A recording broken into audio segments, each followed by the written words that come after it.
So I just saw Man Spider Fresh Old Week, and it was awesome.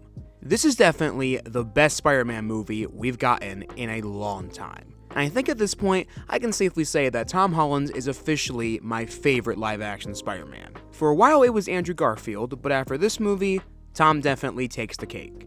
This is by far his best performance as the character, and it shows. I think I enjoyed this movie on about the same level as I did of No Way Home, but I'm still unsure which one I like more, so for now, both of them are tied for me. But I think what this movie has that definitely puts it above No Way Home are the visuals. Like, seriously, this movie is gorgeous to look at. Also, I think this Spider-Man movie has the best action out of all of them. When that fight with the hand came on at the end of the movie, I was like, oh, yeah. Easily the best choreographed Spider-Man fight ever. And it really helps when you realize that the director of the movie, Destin Daniel Cretton, is the same guy who directed Shang-Chi, which has some of the best MCU fights ever.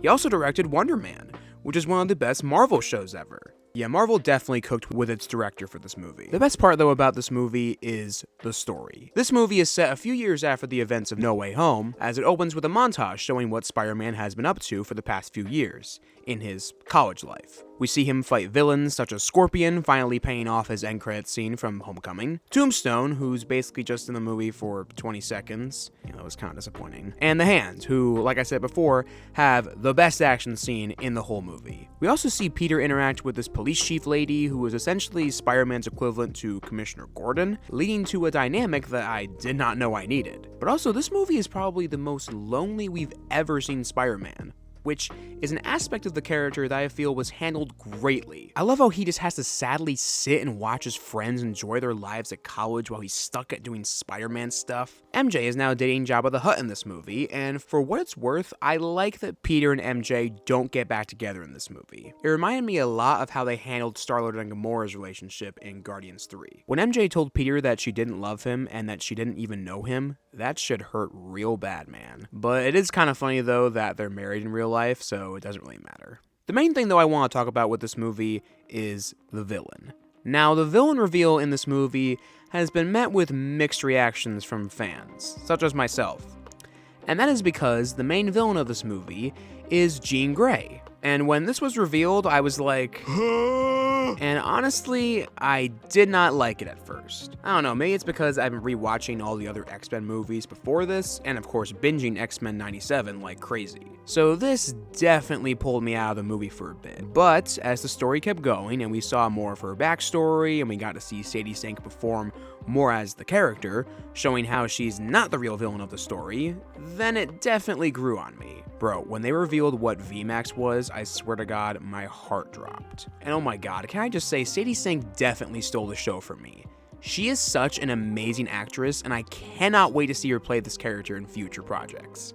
Now, originally, I thought Sadie Sink was going to play Hope Summers in this movie, and I thought this was going to directly tie into the events of Avengers Doomsday, since it looks like the movie is taking some similarities from the Avengers vs. X-Men comic storyline, which Hope Summers is a very important character in. But then when I heard that rumors were circulating that Sadie Sink was going to be playing Jean Grey in this movie, I thought she was going to be an ally to Spider-Man, and that the villain of the movie was going to be Mr. Negative, hence all the mind control we were seeing in the trailers. But honestly, her being an antagonist actually was kind of better. Jean's character in this movie serves to be a parallel to Peter, and I think it was handled really well. I especially got teary-eyed when Jean spoke with Aunt May's ghost, or the memory of Aunt May, whatever you want to call it. All in all, despite how I felt at first, Sadie Sink's Jean Grey was one of the best parts about the movie. However, if I did have to criticize Jean though, I do think it's kind of weird that she just gets no consequences for any of her actions at the end of the movie. I mean, technically Damage Control were the real villains, since they were doing some pretty fucked up shit we learned in the movie, and they literally killed her sister, but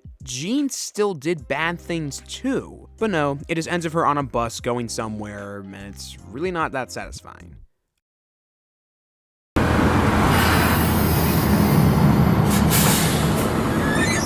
Thanks. Playing a little hooky from work today. Oh my god. Anyway, another character I really liked in this movie was surprisingly the Punisher. So, full disclosure, I haven't actually watched the Punisher show, so going into this, I was a little worried I had to watch it before watching this movie. But after watching this movie, I definitely think that you do not have to watch his own show before seeing this movie. I mean, sure, it helps, but I think this movie does a pretty good job establishing what kind of character Punisher is. It gives you everything you need to know about his backstory and philosophy without overshadowing Spider-Man. And if you ask me, this is a pretty good introduction to the character for any newcomers like myself. I love Punisher's dynamic with Peter in this movie. Any scene the two of them share is an absolute joy to watch. Tom Holland and John Bernthal have such good chemistry, and it shows. Also, a friend pointed this out when we were talking about the movie, but I love how Staten Island is basically just Peter and Frank's equivalent to Budapest. Just like Budapest all over again. You and I remember Budapest very differently. Now, originally, when they announced that Hulk was going to be in the movie, I thought the movie was going to be a buddy cop movie with Hulk and Spider-Man. You know, kind of like what Thor Ragnarok was. But I much rather prefer that it was a Spider-Man Punisher buddy cop movie, considering that they're Marvel's two biggest popular street-level heroes, and the Hulk was just there in the movie to serve as an obstacle for Peter to fight. Speaking of the Hulk, I do have to say I am forever grateful for this movie for bringing Savage Hulk back into the MCU, because, let's be honest, we all were getting pretty sick of this Hulk. Hulk out. Bruce. Damn. This is probably the most threatening and scary Hulk has ever been since, like, the first Avengers. And the way they brought Savage Hulk back was really clever and creative. Overall, this is just a really solid movie. Though if I had to criticize the movie just a little bit, I would say I feel like they showed a little too much in the trailers. I feel like the Hulk fight would have been way better if it just wasn't in the trailer at all. Like, imagine going to see this movie having no idea Savage Hulk was coming back into Marvel. But besides that little nitpick, I really liked this movie. This is Tom Holland's best Spider-Man movie, and probably one of the best Marvel movies we've gotten in a while. 9 out of 10 movie. Marvel's been on a roll lately with all of its most recent projects and movies and shows, so let's just hope the Doomsday keeps this streak running, but let's be honest, it's probably gonna suck.